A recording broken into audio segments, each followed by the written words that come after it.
नमस्कार, आप देख रहे हैं यूपी तक। मैं हूं कुमार अभिषेक।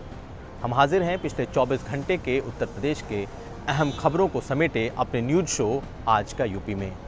आज बात होगी बाबरी मस्जिद पर आने वाले फैसले की, योगी आदित्यनाथ और प्रियंका गांधी के चुनावी मोड में आने की, और लखनऊ के सिया समुदाय ने क्या की है संयुक्त राष्ट्र से पाकिस्तान के खिलाफ अपील। तो जानिए तफसील से हमारी खबरों में। बीजेपी के दिग्गज नेता और पूर्व मुख्यमंत्री कल्याण सिंह कोरोना पॉजिटिव थे। पीजीआई में उनका इलाज चल रहा था, लेकिन आज उन्हें गाजियाबाद के यशोदा अस्पताल भेजा गया।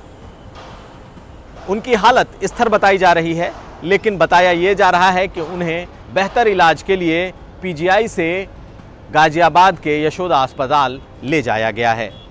फिलहाल पीजीआई ने जो हेल्थ बुलेटिन जारी की है, उसके मुताबिक परिवार वालों के आग्रह पर उन्हें पीजीआई से डिस्चार्ज किया गया है। चलते हैं हम अपनी अगली खबर की तरफ। प्रियंका गांधी भी अब चुनावी मोड में आती हुई दिखाई दे रही हैं और 1.5 साल बाद होने वाले चुनाव की तैयारियां उन्होंने अभी से शुरू कर दी हैं। आज कांग्रेस के चुनावी घोषणा पत्र समिति की बैठक ली है और उस बैठक में यह तय कर दिया कि कांग्रेस का मैनिफेस्टो लोगों की रायशुमारी से ही तय होगा। प्रियंका गांधी ने चुनावी घोषणा पत्र समिति की बैठक में यह तय किया कि लोग, और खासकर कांग्रेस के लोग, ज़्यादा से ज़्यादा घरों तक जाएंगे, बुद्धिजीवियों की बैठकें करेंगे, कॉलेज और दूसरे युवाओं के साथ उनके संवाद होंगे और सबों से लिखित में सुझाव लिए जाएंगे। यानी कि कांग्रेस इस बार अपने घोषणा पत्र को लेकर कई महीनों का मंथन करना चाहती है।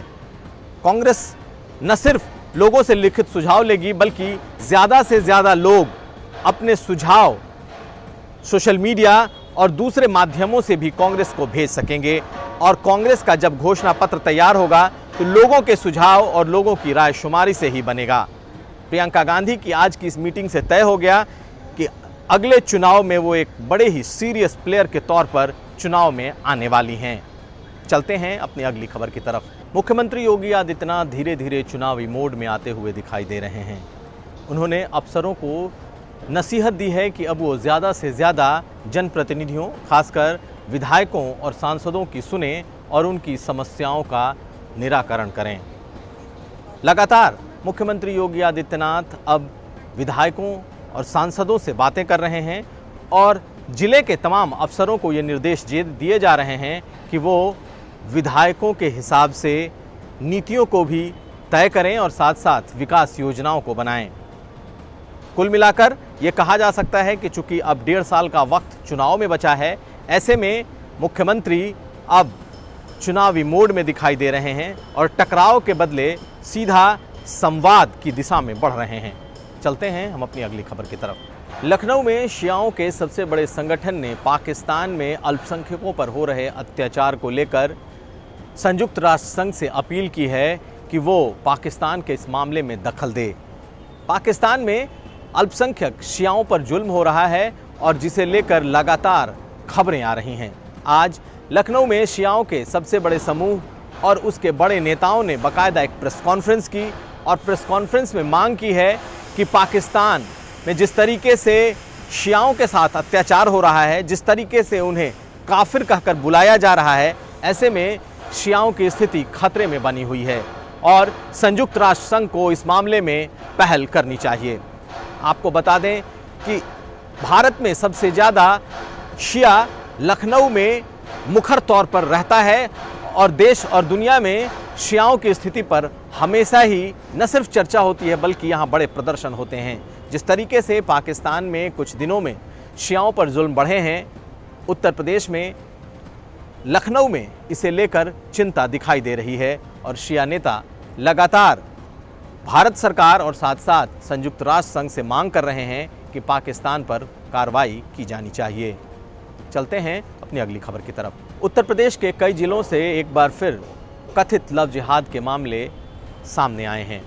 हरदोई में एक शख्स ने हिंदू प्रोफाइल बनाकर फेसबुक पर एक दूसरे समुदाय की लड़की के साथ संबंध बनाए और उसके बाद उसे लेकर फरार हो गया।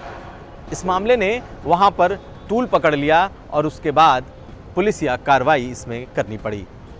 इस मामले में लड़के को गिरफ्तार कर लिया गया है, लेकिन लगातार फेसबुक और दूसरे माध्यमों से एक समुदाय के लड़के दूसरे समुदाय की लड़कियों को अपने जाल में फंसा रहे हैं और यही वजह है कि उत्तर प्रदेश में कानपुर में इस पर एसआईटी भी जांच चल रही है। सिर्फ हरदोई नहीं, आज मेरठ में एक शख्स ने 4 शादियों के बाद अपना हुलिया बदलकर एक दूसरे समुदाय की लड़की से प्रेम संबंध बनाए और फिर उसके साथ महीनों तक शोषण करता रहा। आज पुलिस के सामने जब वो आया तो पूरा पर्दाफाश हो गया। इसके साथ आगरा में भी ऐसा ही एक मामला सामने आया, जहां एक शख्स दूसरे समुदाय की एक लड़की के साथ फरार हो गया था और परिवार वालों की तहरीर के बाद उसे गिरफ्तार किया गया है। तीनों मामलों में लड़की नाबालिग है, इसलिए इस सभी मामलों में पुलिसिया कार्रवाई चल रही है। चलते हैं हम अपने अगली खबर की तरफ और अब जान लीजिए क्या कहता है यूपी का कोरोना मीटर। पिछले 24 घंटे में 6,337 कोरोना पॉजिटिव मरीज मिले, जबकि 6,680 लोग ठीक होकर अपने घरों को गए।